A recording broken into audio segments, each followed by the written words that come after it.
नीतीश कुमार जो संकेतों की भाषा में समझा चुके थे कि 2025 के बिहार विधानसभा चुनाव में सीएम फेस के तौर पर तेजस्वी यादव ही चुनाव लड़ेंगे, जबकि वे खुद केंद्र की राजनीति की ओर बढ़ जाएंगे।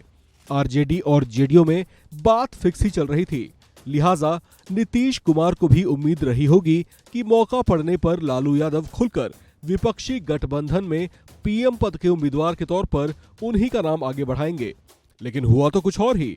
कुछ समय पहले जब राहुल गांधी लालू यादव के घर पर डिनर के लिए पहुंचे तो उन्होंने उसके बाद विपक्ष की ओर से दूल्हे के तौर पर राहुल गांधी के नाम का जिक्र कर डाला। यह दूल्हे का मतलब प्रधानमंत्री पद के उम्मीदवार के तौर पर निकाला गया। कहा जा रहा है कि उसी के बाद से नीतीश कुमार लालू यादव से नाराज चल रहे थे। इसके बाद दिल्ली में जब इंडिया गठबंधन की चौथी बैठक हुई तो उसमें भी आरजेडी नीतीश का नाम पीएम पद के लिए आगे बढ़ाने में इंटरेस्टेड नहीं दिखाई दी, जबकि ममता बनर्जी ने अरविंद केजरीवाल के साथ मल्लिकार्जुन खड़गे का नाम पीएम पद के लिए प्रस्तावित कर दिया।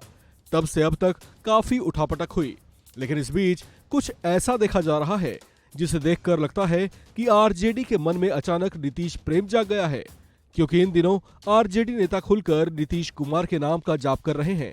यहां तक कि उन्हें सबसे बड़ा नेता तक बताया जाने लगा है, और तो और उन्हें इंडिया गठबंधन का संयोजक बनाने की मांग तक की जाने लगी है।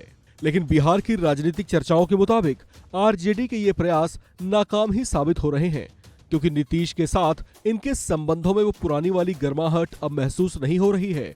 हालांकि आरजेडी के दिग्गज नेता मनोज झा खुद नीतीश कुमार का नाम इंडिया गठबंधन में आगे बढ़ाने की बात कह चुके हैं, लेकिन उसका भी नीतीश पर कोई खास असर होता नहीं दिखाई दिया।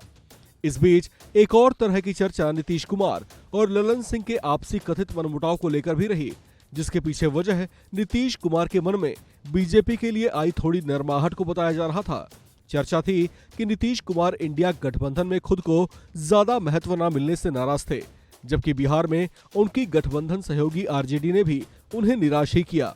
ऐसे में जब ललन सिंह ने जेडीयू अध्यक्ष पद से इस्तीफा दिया तो इस बात के कयास तेज हो गए कि नीतीश कुमार जरूर एनडीए से हाथ मिलाने की चाहत में हैं, जो ललन सिंह नहीं चाहते थे। हालांकि ये तमाम चर्चाएं मात्र हैं। इस पर नीतीश ने अभी तक सार्वजनिक तौर से खुलकर अपने मन की बात जाहिर नहीं की है, लेकिन वे खुद कहते रहे हैं कि राजनीति में कुछ भी हो सकता है। ऐसे में अगर वे लंबी तनातनी के बाद अगर वापस बीजेपी के साथ हाथ मिला भी लेते हैं तो कोई हैरानी नहीं होगी। हालांकि ये बात आरजेडी के लिए जरूर बड़ा झटका साबित हो सकती है, क्योंकि अब देश के आम चुनाव भी दहलीज पर हैं, जबकि बिहार के विधानसभा चुनाव भी अगले ही साल होने वाले हैं। इस खबर में फिलहाल इतना ही। बाकी अपडेट्स के लिए आप बने रहिए वन इंडिया हिंदी के साथ।